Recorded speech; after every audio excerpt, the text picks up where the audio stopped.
বিরলে বোরো ধান রোপণে ব্যস্ত সময় পার করছেন কৃষকরা। বিরল উপজেলা জুড়ে পুরোদমে চলছে বোরো ধান চাষ। কোথাও জমি প্রস্তুত করা হচ্ছে, কোথাও বীজ তোলা হচ্ছে, কোথাও আবার চলছে বোরো ধান রোপণের কাজ।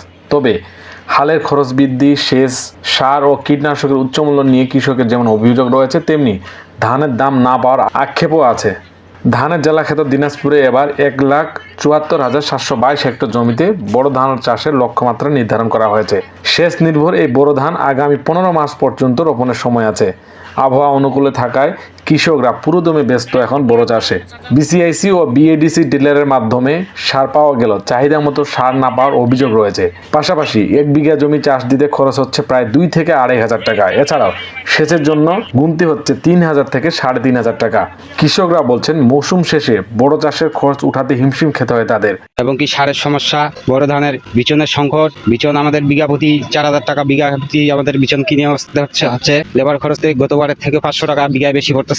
দাম বেশি, ওই জন্য দাম বেশি নিয়েছি। গতবারের দাম কম আসলো 2,000 টাকা করে, এবার জিনিসের দাম বেশি, ওই জন্য 3,000 টাকা, 2,000 টাকা, 2,200 টাকা, 2,500 টাকা করে বেশি।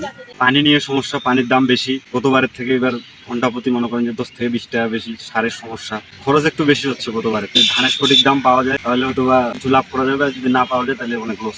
ধান তো মনে করেন যে মূলত যে খরচ নিম্ন 2,500 টাকা থাকতে হবে মোটা ধান, আবার চিকন ধান আছে তো মনে করেন 3,000-3,500 টাকা যদি থাকে তাহলে কৃষকের কিছু আসবে। তবে কর্মকর্তারা আশা করছেন আবহাওয়া অনুকূলে থাকলে এবার বোরো ধান আবাদের লক্ষ্যমাত্রা ছাড়িয়ে যাবে।